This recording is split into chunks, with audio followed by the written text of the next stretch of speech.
New deadly mosquito virus is spreading across the country. Eastern Equine Encephalitis, EEE, is making headlines again as a new outbreak spreads across the country, with Plymouth, Massachusetts, being one of the hardest-hit areas. This deadly mosquito-borne virus, which has a fatality rate of about 30% in those who show symptoms, is causing concern among public health officials and residents alike. As the number of cases continues to rise, the town of Plymouth has ramped up efforts to combat the spread. Today, we're taking a closer look into the latest flare-up, the symptoms of EEE, and what can be done to protect against this dangerous virus. Overview of Eastern Equine Encephalitis, EEE. Eastern Equine Encephalitis, EEE, is a rare but severe mosquito-borne virus that has been causing alarm due to its high mortality rate and the severe neurological damage it can inflict on survivors. The virus was first identified in the United States in the 1930s and has since been a recurring threat, particularly in states along the East Coast and Gulf Coast. EEE is primarily transmitted through the bite of an infected mosquito, which usually becomes a carrier after feeding on infected birds. While humans and horses are not the main hosts of the virus, they can become severely affected if bitten by an infected mosquito. What makes EEE particularly concerning is its ability to cause inflammation of the brain, leading to encephalitis. This can result in symptoms ranging from mild flu-like signs to severe neurological impairment and death. The virus tends to follow a cyclical pattern, with outbreaks occurring every few years, typically during the warmer months when mosquito activity is at its peak. Although EEE is relatively rare compared to other mosquito-borne illnesses like West Nile virus, it is far more dangerous, with a fatality rate that can reach up to 30% in symptomatic cases. Survivors of EEE often face long-term neurological complications, making the disease one of the most feared mosquito-borne illnesses in the U.S. Given its severity, EEE has become a significant focus of public health efforts, particularly in regions prone to outbreaks. Recent flare-up in Plymouth, Massachusetts. The latest flare-up of Eastern Equine Encephalitis in Plymouth, Massachusetts has brought renewed attention to this deadly virus. The town, known for its historical significance, is now at the forefront of a growing public health concern. In recent weeks, local health officials have confirmed several cases of EEE, prompting widespread fear and concern among residents. The virus was first detected in mosquitoes during routine surveillance, and as temperatures remained warm, conditions became ideal for the virus to spread. The confirmed human cases in Plymouth have further heightened anxiety, with the town becoming a hotspot for what could potentially become a broader outbreak across the region. In response to the detected cases, Plymouth has issued a series of warnings and advisories to the public. Residents have been urged to limit outdoor activities during peak mosquito hours, particularly at dawn and dusk, when mosquitoes are most active. The town has also implemented mosquito control measures, including aerial spraying, in an effort to curb the mosquito population and reduce the risk of further transmission. Despite these efforts, the presence of EEE in Plymouth remains a significant concern, with the potential for the virus to spread to surrounding areas if not contained. The situation in Plymouth highlights the unpredictable nature of mosquito-borne illnesses and the need for ongoing vigilance and public health interventions to protect communities from such deadly threats. Town's response to the outbreak.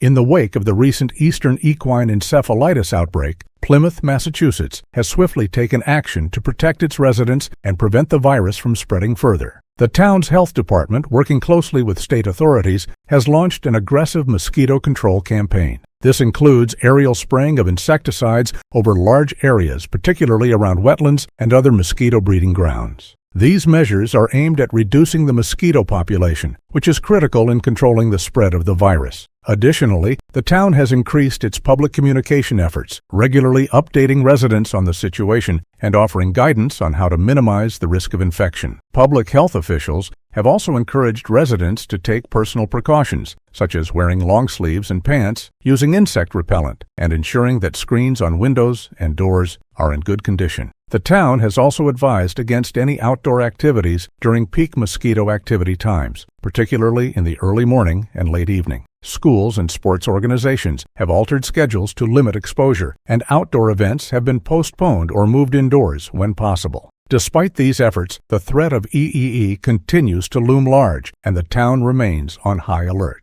The response in Plymouth underscores the seriousness with which public health officials are treating this outbreak and the collective effort required to protect the community from this dangerous virus. Symptoms and complications of EEE. Eastern equine encephalitis is notorious for its rapid onset and severe symptoms, making it one of the most feared mosquito-borne illnesses. The incubation period for EEE, or the time between being bitten by an infected mosquito and the appearance of symptoms, typically ranges from 4 to 10 days. Initial symptoms often mimic those of the flu, including high fever, chills, headache, and muscle aches. However, what sets EEE apart is its potential to escalate quickly into more severe neurological symptoms. As the virus attacks the brain, patients may experience confusion, seizures, and sudden changes in behavior. In severe cases, EEE can lead to encephalitis, a condition characterized by inflammation of the brain that can result in coma or death. The complications of EEE are as devastating as the symptoms. For those who survive, the road to recovery is often long and difficult. Many survivors are left with permanent neurological damage, including cognitive impairment, loss of motor function, and emotional disturbances. Children and older adults are particularly vulnerable to these long-term effects. The mortality rate for EEE is alarmingly high, with about 1/3 of those who develop symptoms succumbing to the virus. Even for those who receive prompt medical attention, the outcome is often grim due to the lack of specific antiviral treatments and the aggressive nature of the disease. Given the severity of EEE, early detection and immediate medical care are crucial for those showing symptoms, but prevention remains the most effective defense against this deadly virus. Let me know if this section works for you or if you need any adjustments. Current treatments and potential cures. The treatment options for Eastern equine encephalitis are unfortunately limited, making the virus particularly dangerous. There is currently no specific antiviral treatment or cure for EEE, which means that medical care primarily focuses on managing symptoms and providing supportive care. For those diagnosed with EEE, hospitalization is often necessary to monitor and treat severe symptoms, especially when neurological complications arise. Doctors may use a combination of intravenous fluids, anti-inflammatory medications, and respiratory support to help patients cope with the illness. In severe cases, patients may require intensive care, including mechanical ventilation, to manage respiratory failure or other life-threatening complications. Given the high mortality rate and the potential for long-term neurological damage, research into vaccines and antiviral treatments for EEE has been ongoing, although progress has been slow. Scientists have been working on developing a vaccine, but creating one that is both effective and safe for humans has proven to be a challenge. Some experimental vaccines have shown promise in animal studies, but they are not yet available for public use. In the absence of a cure or a reliable vaccine, prevention remains the best strategy against EEE. This makes mosquito control efforts and public awareness campaigns critical in reducing the risk of infection. Until more effective treatments or preventive measures are developed, EEE will continue to pose a significant public health threat. Prevention strategies.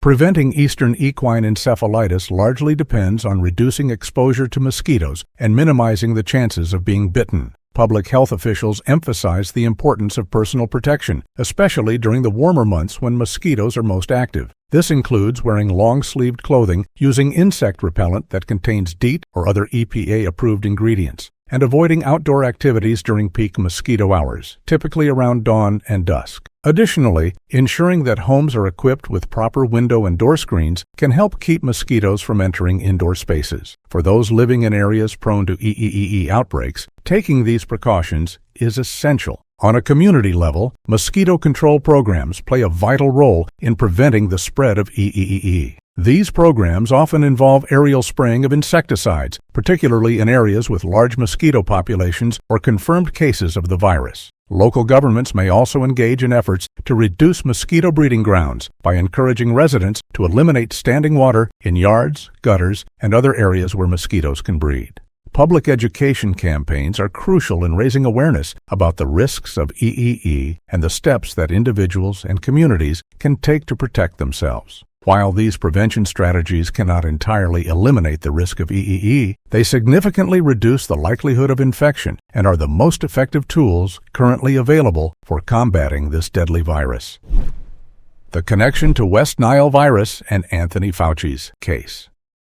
The rise of Eastern equine encephalitis has drawn comparisons to other mosquito-borne illnesses, particularly West Nile virus, which has become a more familiar name in recent years. Although both viruses are spread by mosquitoes and can cause severe neurological issues, there are significant differences in their prevalence and severity. West Nile virus is more widespread across the United States, but it typically has a lower fatality rate compared to EEE. However, the neurological effects of both viruses can be devastating, leading to long-term complications for survivors. The connection between these two viruses highlights the broader public health challenge of controlling mosquito populations and preventing the spread of such diseases. Recently, the news of Anthony Fauci, the former director of the National Institute of Allergy and Infectious Diseases, contracting West Nile virus, has brought additional attention to the dangers of mosquito-borne illnesses. Fauci's case serves as a stark reminder that even those who are well-versed in infectious diseases are not immune to these threats. His experience underscores the importance of taking preventive measures seriously, regardless of one's location or occupation. While West Nile virus and EEE differ in some respects, Fauci's case has brought a renewed focus on the need for vigilance against all mosquito-borne diseases. This incident also highlights the unpredictable nature of these viruses, which can affect anyone, even prominent public health figures, reinforcing the need for ongoing research and prevention efforts. Broader implications and public health concerns. The increasing incidence of Eastern equine encephalitis and other mosquito-borne illnesses like West Nile virus raises significant public health concerns. As climate change continues to alter weather patterns, warmer temperatures and longer mosquito seasons are becoming more common across the United States. This shift creates ideal conditions for mosquitoes to thrive and expand their habitats into regions that were previously less affected. The result is a growing risk of outbreaks in areas that may not be fully prepared to handle them, putting more communities at risk of exposure to deadly viruses like EEE. Public health officials are also concerned about the strain that such outbreaks can place on healthcare systems, especially in regions already dealing with other public health challenges. The unpredictable nature of mosquito-borne diseases makes it difficult to allocate resources effectively, and the high mortality and long-term complications associated with EEE only add to the burden. Moreover, the lack of a cure or vaccine for EEE means that prevention and control measures are the primary lines of defense, further emphasizing the importance of robust public health initiatives. As the threat of mosquito-borne illnesses grows, it is crucial for public health agencies to adapt and strengthen their efforts to protect communities, educate the public, and mitigate the impact of these diseases. Now it's time to hear from you. Do you worry about new viruses like this spreading to where you live? Let us know in the comments section below.